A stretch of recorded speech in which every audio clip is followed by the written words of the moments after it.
This conference will now be recorded. There you go. Okay. It's 4:29. So we'll begin in less than a minute.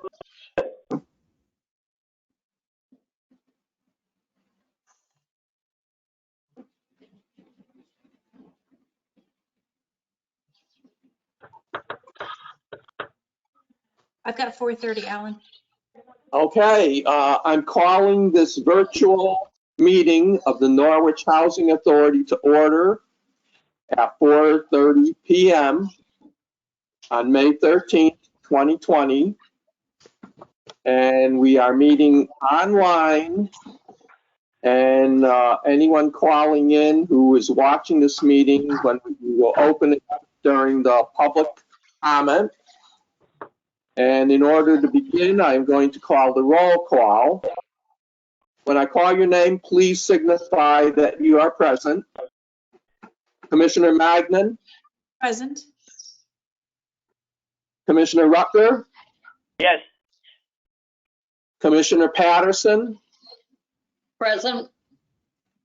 Commissioner Sullivan, Present. and Commissioner Berggren, present. Our next item on our agenda is the election of officers. I will ask for nominations for officers for the next year. Do I have any nominations?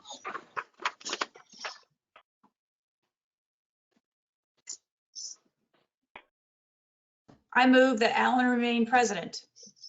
I second. Okay, we have a nomination for chairman, for the current chairman. Do we have a nomination for vice chair? I move for Wilma for vice chair. We have a nomination for vice chair for Commissioner Sullivan. The next Second. officer, and we have a second. Do we have a nomination for assistant treasurer?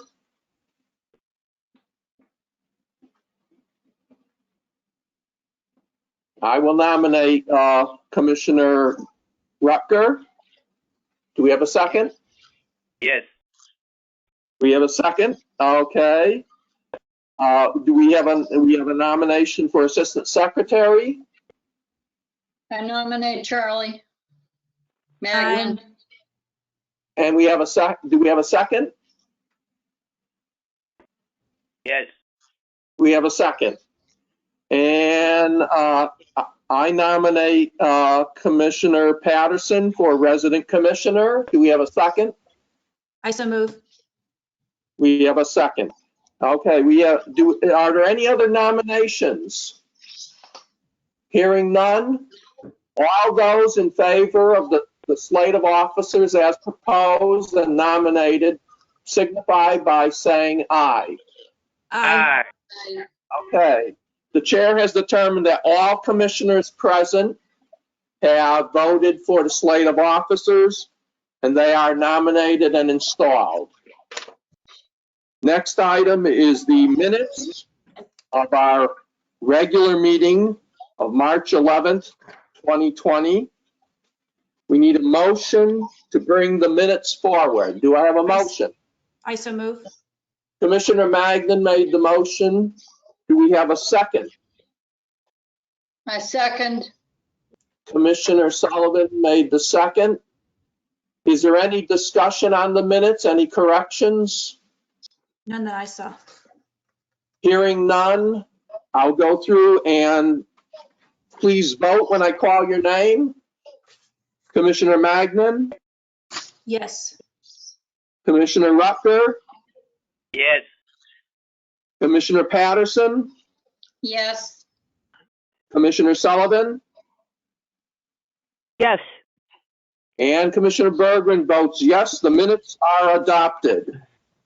Our next item is community comment, public comment. I'll ask our executive director to let any public that has called in to comment at this time. Mr. Chairman, by all indications on the GoToMeeting platform, there are no public in the waiting room. Okay. I don't know if we should wait for any length of time or proceed forward. I would suggest that if anyone were to come in, that we let them speak. I don't see anyone at the moment, but if someone were to come in late, I don't see an issue with allowing them comment. Okay, if all the commissioners are agreeable to that, then we will move forward with our meeting. The next item is U.S. Department of Housing and Urban Development, Section 8 income limits as of April 1st, 2020. Who under the staff will be addressing that item? These are just our annual income limits we have to follow for our Section 8 department. And there is a resolution further on the agenda to adopt these, and they're set by HUD, so there really is no option here. Okay. Do any of the commissioners have any questions on this item? I do not. Hearing none, we're going to move on to item B under communications, 2020 federal income limits for admission and continued occupancy. Our executive director have any comments? I would offer the same comments as previously with the Section 8, unless Joanne has anything further to add, but these are just set by the federal government, and they change annually, and we adopt them to set our income limits. Okay, commissioners have any comments on this item? I do Hearing not. none, No. we'll move to item, let's see, D, state income limits 2020, admission and continued occupancy. Again, I'll turn to our executive director for any commentary. Same thing, they're updated annually. There is a resolution further on the agenda to adopt these based on the recommendation herein. These will just adjust the occupancy limit or income limits for our state properties. The other ones were for the federal properties. Okay. Any questions from the commissioners at this time? Hearing No. none, then we'll move on to item E, the application to authorize lowering eligibility age in state elderly developments to 55. Comments by our staff, executive director or his staff? Ask Joanne to please fill you in on this. She's been doing this one for quite a while now. Okay. We have applied, this is something that we have to apply for every year. It runs July 1 through June 30th, and this is our 23rd year that we're applying for this waiver. Do the commissioners have any questions? No. This just allows us to have people age 55 and older live here instead of 62, which increases the eligibility because we have troubles getting people that are eligible for our units. So by lowering the age, it increases the pool and allows us to stay occupied. Any further questions by the commissioners? No. Hearing none, then we will, I will ask for a motion from the commissioners, a motion to receive communications B through E as presented. Do I have a motion? I so move. Commissioner Magnan moves. Do I have a second? A second. Commissioner Patterson seconds. I'll now ask for a vote. All those in favor of receiving these communications, please signify by saying aye. Aye. Aye. Aye. I hear 5 ayes, so it's unanimous, and we have approved the communications as presented. Okay, we are going on to the report of the executive director. The first item we will be taking up under item A is bills. We have bills for March 2020 and April 2020. Before we discuss these, I'll need a motion to place this before the commission. Do I have a motion? I so move. Commissioner Magnan moves. Do I have a second? I second. Commissioner Patterson seconds. Discussion on the bills for the months of March and April. Commissioner Magnan. So I'm looking at the March. What happened in Dorsey building that we end up spending $9,000 for the heating and cooling? I believe that was one of the boilers went down, John? Yes, Joanne probably has some information on that. It was a boiler that went down that we had to have replaced. Oh, yikes. Okay. There's 4 boilers in that building. And just one of them went down? Yes. Yes. Okay, second item is, we may have already discussed this, but I don't recall. CWMP LLC services for March. That's the garbage removal for the Okay. dumpsters at Oakwood Knoll and at Eastwood Court. There's dumpsters there. Okay. And then, okay, so I'm on April now. So the abatement industries for Laurel Hill Avenue, what was abated there? That had to be a floor abatement, right, Joanne? It was a How much complete is it? unit abatement. Yes, how much? How much, Charlie? It was 3,600 change. Yeah. Yeah, that's an apartment abatement that we renovated. We have to So- abate, we had to abate the tiles on the floor because they were old and they have asbestos Okay, underneath. Okay. floor tiles. Okay. Yep. Right. And I think that was it. That's the only ones I saw. Let me double check here real quick. Yes, that was it. Thank you, guys. You're welcome. Do we have any other comments or questions by the commissioners on the March and April bills? Hearing none, I'll call for a vote. Please vote yes or no to approve the bills for both March and April. Commissioner Magnan, Yes. Commissioner Rucker, Yes. Commissioner Patterson, Yes. Commissioner Sullivan, Yes. and Commissioner Berggren votes yes, unanimous. The bills are approved for March and April. We'll now proceed with the rest of the report of our executive director. Mr. Arnn, you have the floor. Thank you, Mr. Chairman. We have next the vacancy report. As you can see in the report that was submitted, we have 13 vacant units as of April 2nd.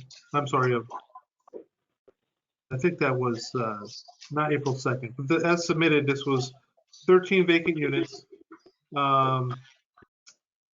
I believe we had a few more come in since this report, but we are also filling some units. But you can see those numbers continue to lower. Schwartz apartments that are being held, I believe we're turning a couple of those in to be leased up as well. John, what do we have? 3 over there that we are working on, and the rest we're going to lease up? We have 1, 2, 3, 4. 4 that we can lease up, I think. Pretty Okay. close. We are working on 1. You're right, Jeff. 31 still. And there will be 3 that we can lease up. So in spite of all that's going on, we continue to turn units and lease them up. So our clerk that does that work is not comfortable with interacting out in the public. So I've been doing the showing of the apartments to the prospective clients. It's been going pretty well. It actually gives me an opportunity to see and meet the people that are moving in. And we're moving forward. Like I said, we've had a few empties come in recently, but we're staying on top of them. And we're hoping to get this list down even lower for next month. Have we had a lot of people move out? I wouldn't say more than usual, probably about the same. Usually this time of year, they're Yeah. starting to move out towards the end of school and things, but I just didn't know if there was an uptick because of people moving out and like moving in with family because of the COVID-19 or anything. You're not seeing anything? I would not say that we have any COVID-related moves that I'm aware of. Thank you.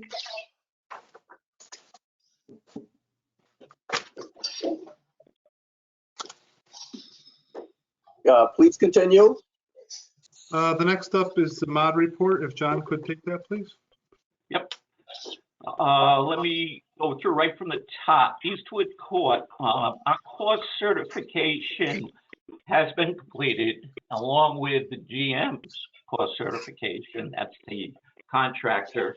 Turns out that when we completed these, we found like we had an extra $32,000.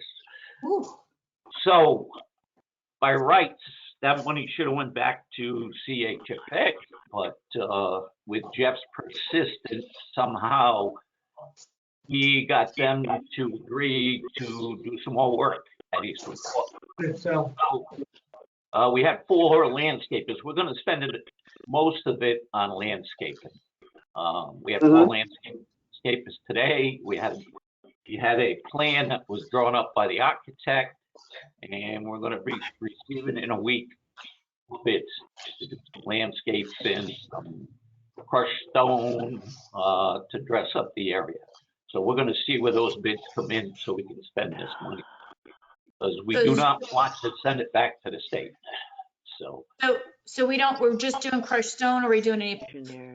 Yeah, we're doing trees, we're doing plants, we're doing some trees, we're doing some, I don't know if we're doing any mulch. I don't think so, Jeff. We decided to go with the crushed stones. Yeah. All in the back, so our maintenance people won't have to go back there and cut a little strip, like 4-foot strips, and just to dress it up. So we're going to see where the money comes in, but we're definitely going to spend it all. So, and we're working on. This was a surprise, and thanks to Jeff and his persistence, I'm going to let us spend it. So, Jeff, I don't know if you want to say anything about that. I just wanted to say that a lot of the work we're doing is to prevent erosion and just to also help with the marketability of the property. We also, I think, are getting a price from the landscapers to overseed the lawn come fall, right, John? Yep, they're going to slice it and then overseed it in the fall. They were all into agreement that now's not the time to do that. So that might be pushed out a little bit, but we might have to pay in advance in that and get an agreement signed. But we are still going to be able to, my understanding, is close out the Eastwood Court grant, though. Correct, Jeff? Correct. And this is going to be an addition. So, yep. So that was unpleasant. It was a pleasant surprise. So very good. All right, Schwartz Manor. As you see on there, the renovation is to 31 units plus community room and laundry room. They were completed by the end of April. On 4/27, we decided to shut any interior work down because of the COVID. Nobody was going into any apartments. So we did that for a month.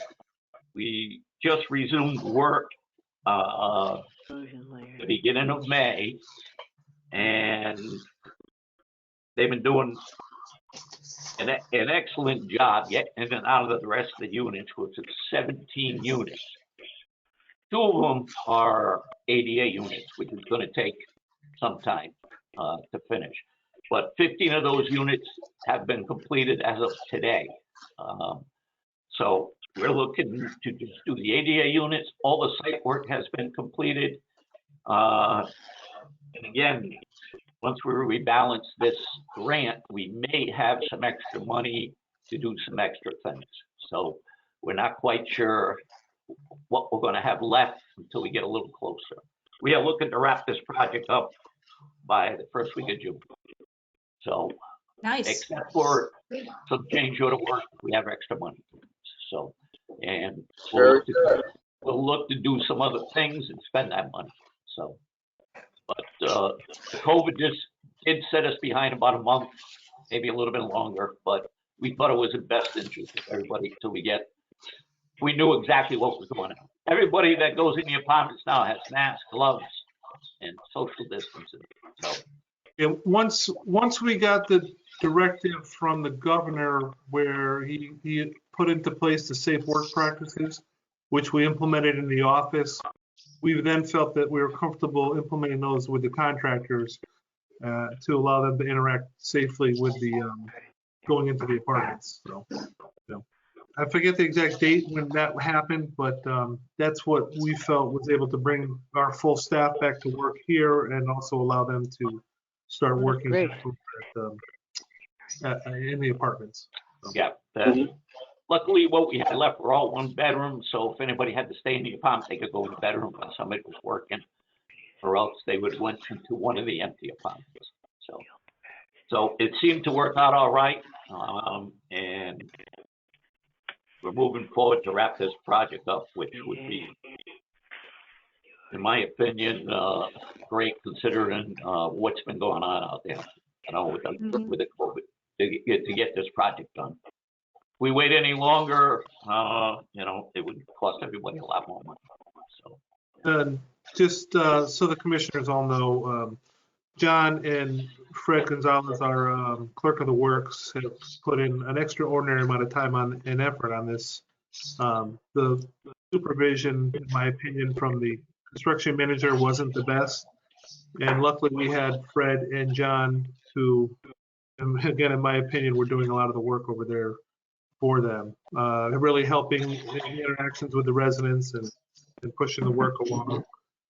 So big kudos go out to John and Mr. Gonzalez. Very good. Thank Thank you. you. Going down the line here, Sunset Park, we did send in a little application for some funding. Nothing has been heard of that, and probably don't anticipate it for a little while now. So we'll just keep that one on hold right now.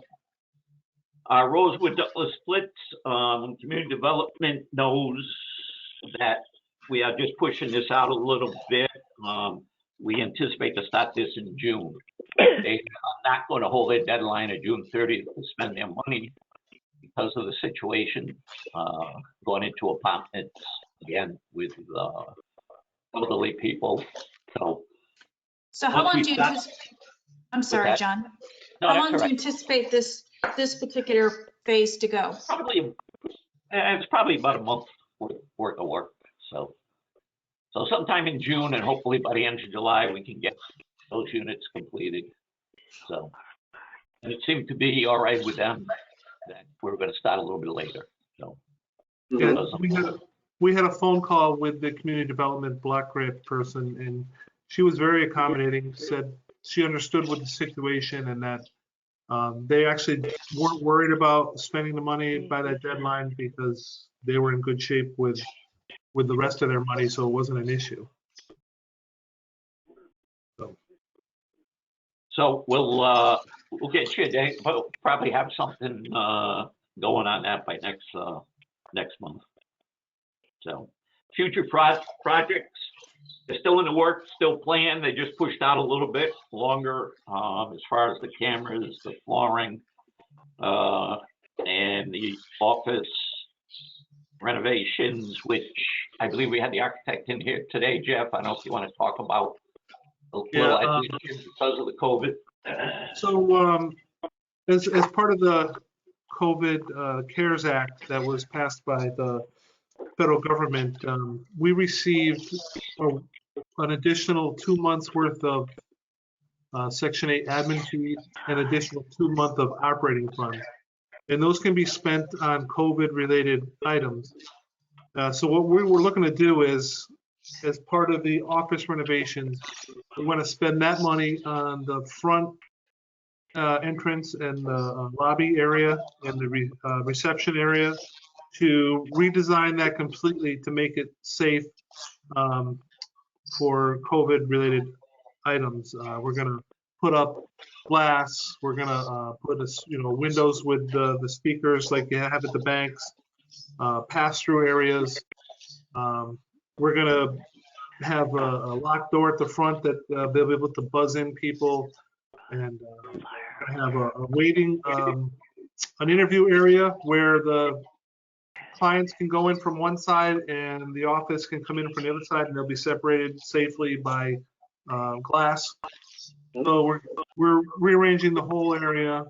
We're hoping for some sketches early next week to kind of work through with the staff and management to make sure we're going to meet our needs. But it's my opinion that I do not want to open that front door to the public until we make it safe for them and for us. So we're going to push this and move it forward as quickly as possible. But just so the board knows, it's my intent, unless I hear otherwise from you guys, that I do not want to have public walking through those doors until I feel we have a safe area up there for us to interact with them. I think Okay, that's a good thing.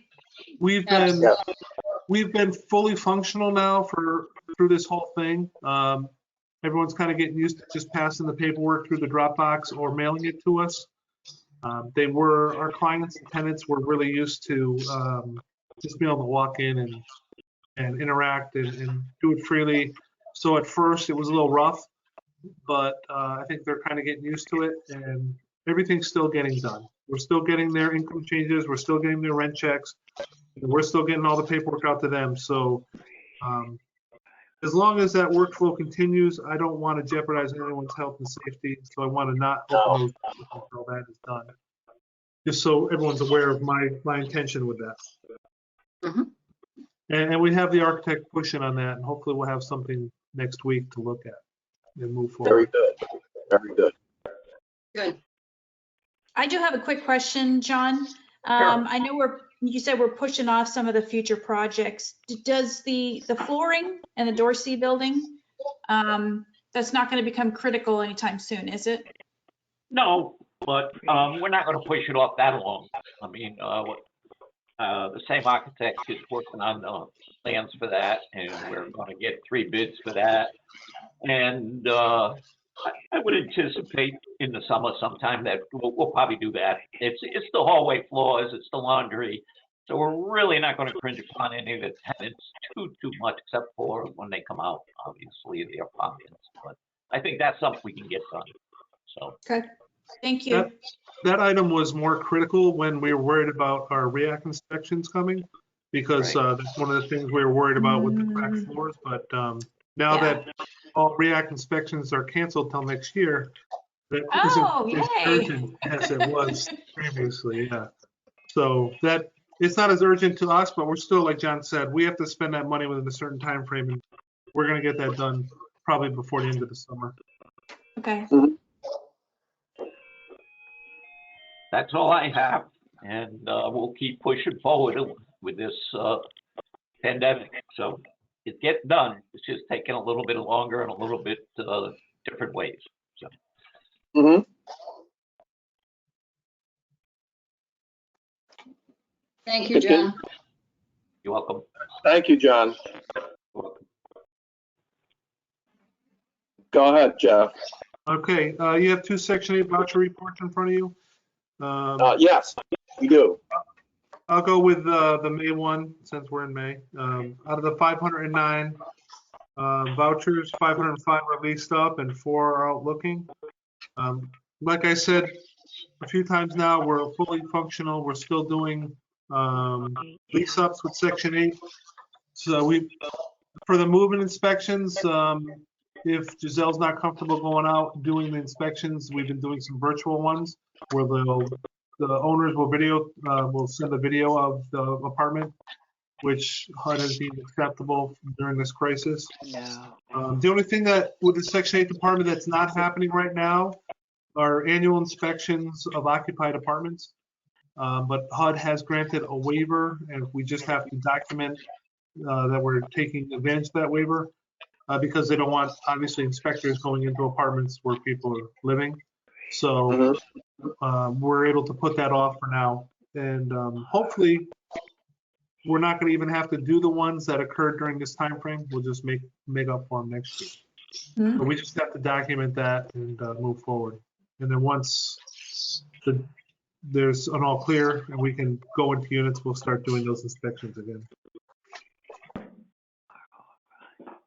Very good. And now we have the procurement log. Okay, I have a question.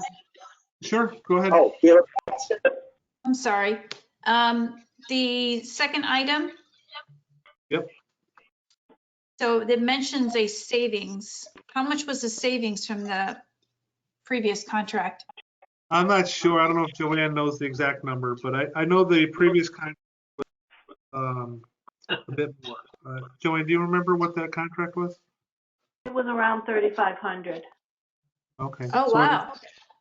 See, So, we were using the program that the state of Connecticut uses, and they actually were the ones that spearheaded the process of finding a replacement program. And the person that was doing it from John DeMille Associates, when he was negotiating with them, he got them to include all the other housing authorities in the state that use the program to get it at their price. So effectively, he negotiated a great price for everybody in the state. So that's why wow. we're able to get those savings, because they were bringing in a whole bunch of authorities in. So yeah, it worked out well for us. Yeah, $2,300. That's a decent amount. Yeah. Yep.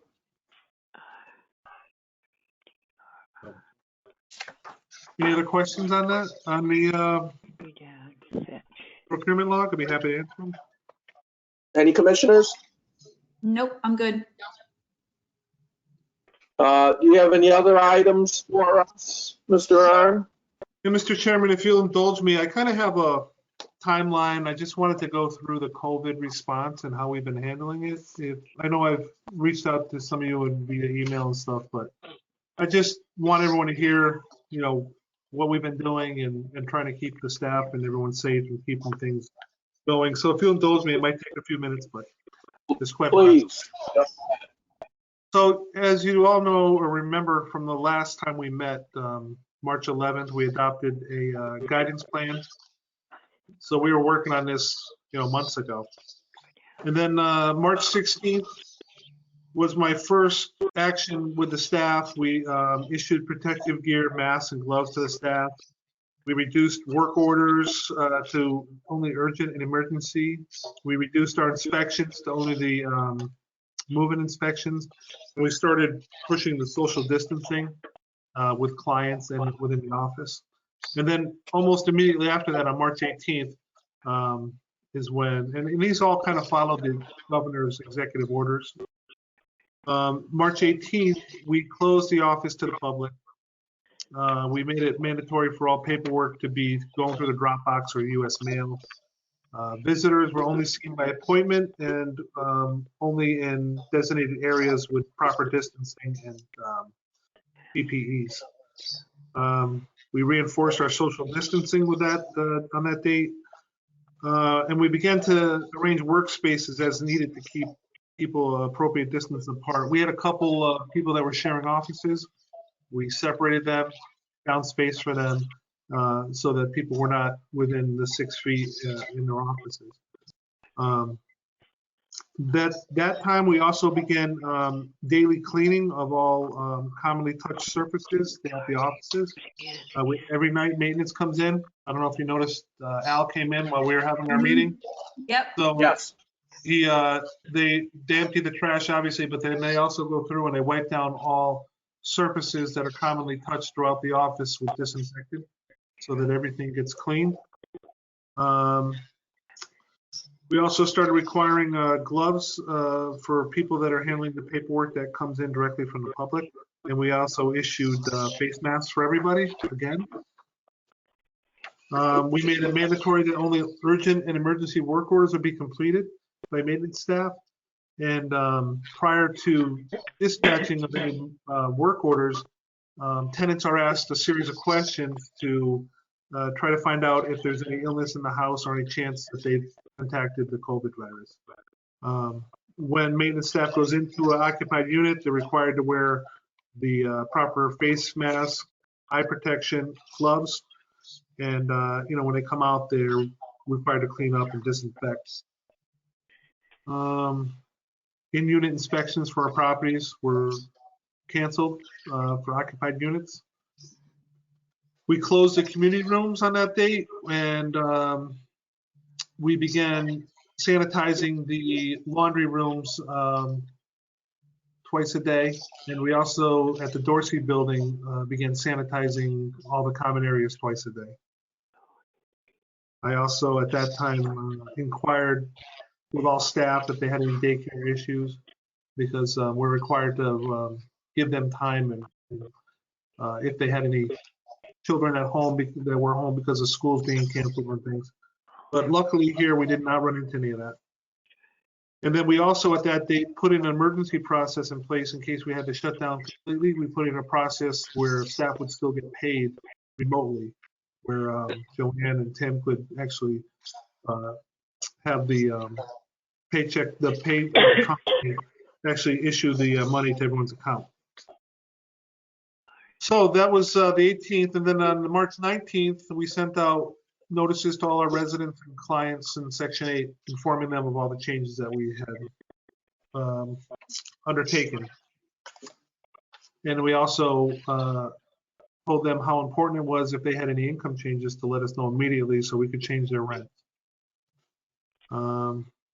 March 23rd, we had another set of orders. So that's when we informed them that starting the next day on March 24th, we were going to split shifts. On March 24th, we started splitting the staff, and they worked every other day. And that went on for, I think, that went on from March 24th to April 20th. And again, we reinforced the social distancing within the office, and the wearing of gloves and the wearing of masks. April 9th, we issued another memo informing them of the fact that we're going to go back to full staff on 20th of April. We again reinforced that they were not to come to work if they're sick. We made it mandatory that there's no more gatherings of 5 or more people, that they must wear a mask whenever in common areas or in the on the property in the offices, and also for maintenance when they were working in the anytime anyone was at work, they had to have a mask. We also issued everyone cleaning supplies and made it mandatory to clean their own personal workstation before and after each shift. We came up with some more rules in the office, like our little kitchen. Only one person's allowed in the kitchen. When you're in there, you got to wipe down the surfaces when you're done. We can limited interactions, 6 feet apart. We installed inboxes outside of everyone's door so that they weren't hand-to-hand, handing off paperwork hand-to-hand. We've also gone through and installed windows in all the office doors so that people can keep those shut. We can still see and make sure they're in there safe, but to limit the interaction, keep people separated. So I believe all the doors now have windows installed in them. The maintenance department, after the 20th, when we went back to full crews, I still wanted to limit their interaction. So I split their shift, and one crew comes in at 7:30 and gets their orders and then goes out, and then the other half comes in at 8, gets their orders and goes out. And that alternates each week. They're only allowed to have one person in a truck. They have to clean their trucks, wipe them down every day. The break room, we limited that to 2 people at a time because they used to all congregate in there. And so we're encouraging them to have their breaks and lunch away from each other. What else? And then I already talked to you about the redesign of the front office. And I guess that's about it. And we're doing everything by teleconference now, including our board meeting. And the only last thing I wanted to add, it took a while, but at the last meeting, the board elected to go with a repositioning consultant. And because of the COVID stuff, it was pushed off. But a couple weeks ago, we started meeting with them via teleconference, and we've got that process moving forward. So we've been busy for the last 2 months. Yeah, People here sounds like it. have been amazing. The staff is wonderful. They have taken this very well. We did have one person retire in the meantime. She had planned her retirement anyways, but Nancy is gone. Nancy, she was a wonderful person, great worker. We weren't able to have a party to celebrate her leaving. We would have invited you all. But we're going to have one eventually when this all ends. During this time, we also had our resident service coordinator for our federal properties resign and take another job, a full-time job that's only a part-time position. So we're currently advertising, or we were advertising. We got a few applications for that. So we're going through those. We also had our front desk attendant resign for take another job. Well, we thought take another job. So because of it's so difficult to interview and hire right now, we had someone in-house that was actually second for the position when we hired that. So we moved her over. Betty, I'm sure you all know Betty if you've been in the office. She's now our full-time front receptionist. And it just so happens that Paula, who was the receptionist, she had a lot of stuff going on personally, which is part of the reasons why she was leaving, because she just couldn't handle a full-time job. She actually now wants to be our part-time person. So it's kind of just a switch. Yeah, we just found that out today. And so come June 1st, she's going to be back here doing the part-time position. So it kind of worked out. So the only position right now we need to fill is that federal resident service coordinator, and we're in the process of doing this. So even with all that, we've been functioning. Everyone's been here every day. Knock on wood, we haven't had anyone in this office get sick. Any of the maintenance men get sick with the virus. We've had a few tenants that have reported to us that have had the virus and self-quarantined, but there hasn't been any widespread issues. So, you know, I think we're lucky to be in the area we're in. Things have been limited here thanks to a lot of things like the casinos closing down.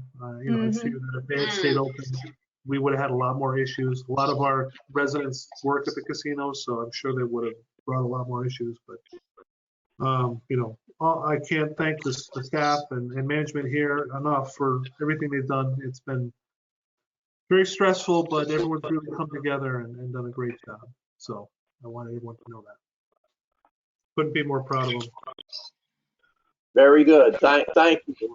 I think it's important to learn how our staff is coping with this. I know it's very stressful, but I think everyone, your office and throughout all your maintenance are doing a great job. I think we're all very proud of you and the staff doing a wonderful job. And hopefully we'll all get through this sooner rather than later. Yep. Do the commissioners have any questions, further questions for Mr. Arn? No. No, If not, thank you. And we are going on to any unfinished business. Do we have I any? think we have resolutions, don't we? Yeah, that would be next. Okay. But do we have any unfinished business? No? I'm not aware of any. Okay, then we'll go to new business. And we have 3 resolutions. We're going to go through them one at a time. Our first resolution is Resolution R2005-1524 to establish the 2020 federal income limits for addition and continued occupancy. We need to bring it forward. Do I have a motion from the commissioners to bring it forward? I so move. Commissioner Magnan makes the motion to bring it forward. Do we have a second? I second. We have a second from Commissioner Patterson. Discussion, please. Do we have any discussion? Hearing none, we will move to a vote. When I call your name, please vote yes or no. Commissioner Magnan? Yes. Commissioner Rucker? Yes.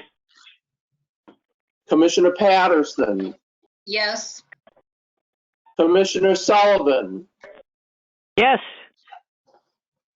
and Commissioner Berggren votes yes. We have unanimous approval of that resolution. Moving on to Resolution B, R2005-1525, to establish the 2020 state income limits for admission and continued occupancy. We need a motion to bring it forward. Do I have a motion? I so move. Commissioner Magnan makes the motion. Do I have a second? Second. Commissioner Patterson makes the second. Any discussion from the commissioners? Hearing none, I'm going to call for a vote. When I call your name, please vote yes or no. Commissioner Magnan, Yes. Commissioner Rutger, Yes. Commissioner Patterson, Yes. Commissioner Sullivan, Yes. and Commissioner Berggren votes yes. Unanimous. We're moving on to our third resolution. The resolution is R2005-1526 to submit an application to Connecticut Housing Finance Authority to lower the eligibility age in the state elderly developments to 55 years old. I need a motion from the commissioners to bring it forward. I so move. Commissioner Magnan makes the motion to bring it forward. Do we have a second? Second. Second. Commissioner. Either one. Yeah, we have a tie. We'll go with Commissioner Sullivan for the second on this one. And when I call, do we have discussion? Hearing no discussion, I will call for a vote. When I call your name, please vote yes or no. Commissioner Magnan, Yes. Commissioner Rutger, Yes. Commissioner Patterson, Yes. Commissioner Sullivan, Yes. and Commissioner Berggren votes yes. The resolution passes unanimously. Next item is item D, commission members. Do anyone have anything to add at this point? Yes, I do actually. So Go ahead. I actually have accepted a job with another government agency, and I will be leaving the area. I've actually started a job and I'm working remotely. I don't know exactly when I'll be leaving the area because they haven't given me the okay to, because of the COVID-19. They anticipate that will come the end of this month. So if that holds true, sometime by the middle of June, I'll be moving to Parkersburg, West Virginia, and I'll be working for the Bureau of Fiscal Services under the Department of the Treasury. Good for you. Congratulations. I really didn't want to leave the local area, but and I really very much enjoyed working with all of you. But unfortunately, the bylaws prohibit me from continuing if I'm not a resident of Norwich. Well, we wish Can't you you just keep all the house here? What's that? Can't you just keep the house here? I do have the house. I'm just not gonna live in it. Then you're a resident. Oh, well, So- you know. Were you gonna inform the city manager's office, or would you like me to reach out to them? I don't know, what is a process and a procedure for that? I mean, I can, once I know a definite date, I can just send an email to somebody. I bet I don't you our chairman might know the procedure since he was the city manager. Mr. Bergman. Yes, as long as you're a resident, you can remain a member of the commission once you cease your residence. So if you are a resident by our next meeting, you will continue. But if you know a definite date where you will cease being a resident, you can put that as your date of resignation.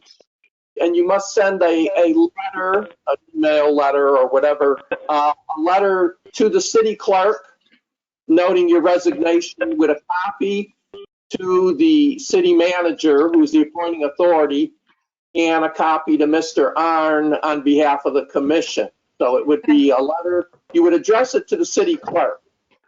All resignations are addressed to the city clerk. With a copy to the city manager, Mr. Salamone, and Mr. Arn as our executive director on behalf of the commission. Okay. But hopefully, you don't have to send that letter until you definitely have left our Lovely city. yes, and you left our lovely city, and we're all very happy for your new venture. Yes. But we certainly miss you. You've been a great member of the commission, and it's hard to find volunteers to staff our boards and commissions. And I'd just like to say thank you on behalf of all of us for your service to our commission.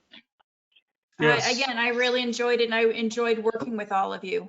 I still own my house here, and the plan is for me to return to this area.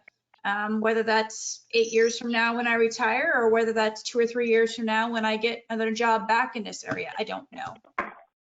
But Well, when you return, I hope you will consider then serving sure. Yeah, government as a volunteer. We really appreciate your service. yeah, absolutely. Are there any Really, other? it's been great getting to know you. Yeah, you too, Pat. That training was fun, wasn't it? It was. It was. Jeff and John, it was great knowing you guys. Hopefully I'll be around for the next meeting. I think I will be. Great working with you. Yes. If it's 13 years old, but before you get back on, I don't think I'll be here. So. No, I don't think it's gonna be 13. It'll be either 6 or 8 if I stay there until I retire. I'm debating on whether to go for one age or another age. So we'll see. Good luck to you. Thank you, sir. Yes, Are thank there you any very much. other commissioners that have anything under commission? Hearing none, do we have any executive session planned? No, sir. Then we're on to item 9, which is adjournment. I need a motion to adjourn. So moved. Commissioner Mag, we have a tie. We'll go with, Wilma. we'll give the motion You can to. pick. You can pick whichever one you like best. Oh. And I remove my name from the list. Oh, no. We'll give the motion to Commissioner Sullivan and the second to Commissioner Magnan. How's that? Works for me. That works for me. Now I'm going to test your minds. All those in favor of adjourning signify by saying aye. Aye. I hear 5 ayes. We are adjourned. Thank you all. Thank you. Have a good night, everybody. Thank you And all. thank you. That went pretty well. Thank you very much. Job Thank very you. well done. Talk to you soon. Okay, party's over. Off.